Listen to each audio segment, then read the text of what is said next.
माँ की मृत्यु के 4 वर्ष बाद आज योगेश गांव जा रहा था। ट्रेन के चलते ही उसकी यादों का करवां भी चल पड़ा। गांव में बिछी घाट पर लेटी बीमार माँ के आखिरी शब्द उसके कानों में गूंज रहे थे। दोनों बहुएं इतनी लड़ती हैं कि मुझे डर है कि मेरे मरने के बाद इस घर के हिस्से न करवा दे। माँ, तुम चिंता मत करो, तुम्हारी अनुपस्थिति में मैं तुम्हारी तरह सेतु बनूंगा और इस घर के टुकड़े नहीं होने दूंगा। तुमसे यही उम्मीद थी बेटा, अब मैं चैन से मर सकूंगी। तब से योगेश ने दोनों भाइयों की हर संभव मदद की और माँ के जीवन काल में कितनी ही बार लड़ाई झगड़े हुए, बंटवारे का नागफन काढ़ा कर रहा। कई कई दिनों तक बहुओं में आपसी बोलचाल तक बंद रहती, लेकिन माँ के उचित हस्तक्षेप से फिर सब कुछ पहले जैसे हो जाता। योगेश को अभी तक याद है वह दिन जब वह गर्मियों की छुट्टी में घर आया हुआ था और घर का माहौल इतना अधिक तनावपूर्ण था कि उसने ऐलान कर दिया था कि घर वह स्थान होता है जहां आदमी सुकून तलाशता है, तनाव को भूलकर तरोताजा हो उठता है। जब यहाँ भी तनाव के दलदल में फंसना है तो फिर घर आने का क्या मतलब? अगर यही हाल रहा तो अगली छुट्टी में मैं नहीं आऊँगा। बाबूजी के गुजर जाने के बाद से माँ ने जीवन पर्यंत हर संभव प्रयास किया था कि पारिवारिक अनबन ज़्यादा दिनों तक न खींचे और मरते-मरते योगेश से भी इस एकता को बनाए रखने का वचन ले लिया था। 4 वर्ष तक परिवार संयुक्त रह पाया था, पर उसकी अनुपस्थिति इस पारिवारिक आधार को खोखला बनाने में कामयाब होती रही। दोनों भाइयों के मनभेद के कारण उसकी रसोई अलग हो गई। घर के बर्तन और कमरे, अनाज सभी 2 भागों में बँट गए। न चाहते हुए भी घर की शांति के लिए योगेश ने इसे स्वीकार कर लिया था। वह यही सोचकर खुश था कि चलो फिर भी आंगन संयुक्त रह गया और वह किसी भी कीमत पर आंगन को बनाए रखना चाहता था। कितनी ही खट्टी-मीठी यादें जुड़ी थी उस आंगन से। जब भी वह छुट्टियों में हॉस्टल से घर आता, दूर से ही माँ और दादी आंगन में तुलसी चौरा के पास खटिया पर बैठी दिख जाती थी। शाम के समय चाय पर बाबा, बाबूजी और भाइयों के साथ इसी आंगन में चौपाल सजती थी। सबके सुख दुख साझा किया जाते थे। इसी चौपाल में कभी कभार चाची और चचेरे भाई, जो भले ही अलग घर में रहते थे, भी आकर शामिल हो जाते। गांव जवार की खबरें यथा गांव की किसी बेटिया की शादी नहीं हो पाने की समस्या सुलझाने की कोशिश या गांव के किसी लड़के का खेती में मन नहीं लग रहा हो तो उसे शहर में नौकरी पर लगवाने की जुगत, इस सारी बातों के हल खोजे जाते थे। साझा आंगन की तरह गांव की समस्याएं भी साझी हुआ करती थी। शहर के शोर से घबराया हुआ योगेश जब गांव आता तो उसे इस आंगन में असीम शांति मिलती थी। इस बार उसने किसी को नहीं बताया था कि वह गांव आ रहा है।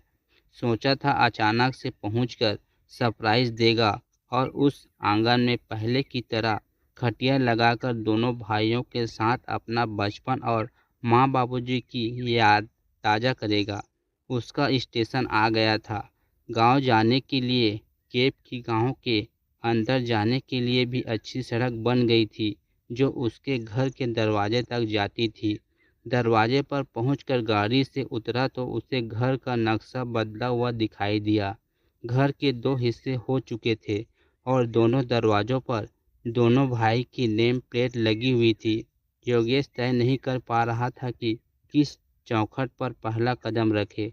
वह तो कीर्तवयु मुड़ खड़ा रह गया और उसकी नज़रें अपने उस आंगन को तलाश कर रही थी जो दलान से ही अपनी तरफ खींचता रहता। उसे देखकर ऐसा लगता मानो कह रहा हो कि और लोगों से मिलते रहना, बाद में पहले मुझसे तो कुछ बतिया लो। और योगेश दौड़ पड़ता था, उस आंगन को तलाश कर रही थी जो दलान से ही अपनी तरफ खींचता रहता। उसे देखकर ऐसा लगता मानो कह रहा हो कि और लोगों से मिलते रहना, बाद में पहले मुझसे तो कुछ बतिया लो। और योगेश दौड़ पड़ता, इस आंगन की बाहों में सामने को आंगन की उत्तर दिशा में स्थित कुएं पर प्यार भरी दृष्टि डालता।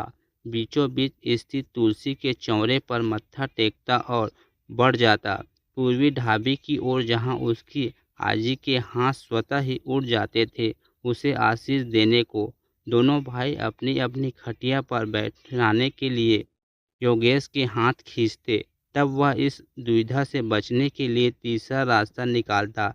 स्वयं दोनों भाइयों के हाथ पकड़ आंगन में पड़ी तीसरी खाट पर ले जाता और स्वयं बीच में बैठ दोनों भाइयों को अपने अगल बगल बैठा लेता। माँ अपने इस लाडले योगेश की सूक्ष्मदर्शिता पर स्वयं को वाली जाती। उन्हें यह यकीन हो चला था कि योगेश के रहते इस घर का बंटवारा नहीं हो सकता। 4 वर्ष भी वह अपनी माँ के यकीन को बनाए नहीं रख पाया। वह स्वयं को अपराधी मान कोस रहा था। इस 4 वर्षों में उसका जीवन भी तो छिन्न-भिन्न हो चुका था। उसके इकलौते पुत्र की रोड एक्सीडेंट में हुई मौत ने इस तरह झटका दिया कि पत्नी यह आघात नहीं सह पाई। दिल की बीमारी से ग्रस्त हो गई, जिससे योगेश का घरौंदा ही बिखर गया। वह अपनी पत्नी संभाले या अपनी नौकरी को देखे, ऐसे में गांव जाते रहने की नियमितता टूट गई। समय समय पर भाइयों द्वारा पैसे की मांग पर बिना कोई स्पष्टीकरण के पैसे भेजता रहा। जब मनुष्य स्वयं की उलझनों में उलझा रहता है तो किसी अन्य की तरफ ज़्यादा ध्यान नहीं दे पाता। पिछले माह पत्नी ने भी साथ छोड़ दिया। शुरू से ही उसकी इच्छा थी कि उसका अंतिम संस्कार सादगी से संपन्न किया जाए, जिसमें कोई दिखावा, कोई खर्च न हो। पत्नी की अंतिम इच्छा मां योगेश ने वैसा ही किया। पत्नी और बच्चों को गंवा आज वह खाली हाथ पर भारी मन लिए गांव को जा रहा था। सहोदर भाइयों के कंधे पर सिर रखकर हल्का होना चाहता था, पर यह क्या, यहाँ तो कोई भी अपना नहीं मिल पा रहा। दलान पर वर्षों से पहरा देते उस बरगद की छांव में बैठा मन ही मन माँ से क्षमा याचना करने लगा। आंगन के अस्तित्व के साथ योगेश का अस्तित्व भी मिट चुका था। दोस्तों, कहानी पसंद आई हो तो वीडियो को लाइक शेयर करें और चैनल पर पहली बार आए हो तो चैनल को सब्सक्राइब करें। धन्यवाद।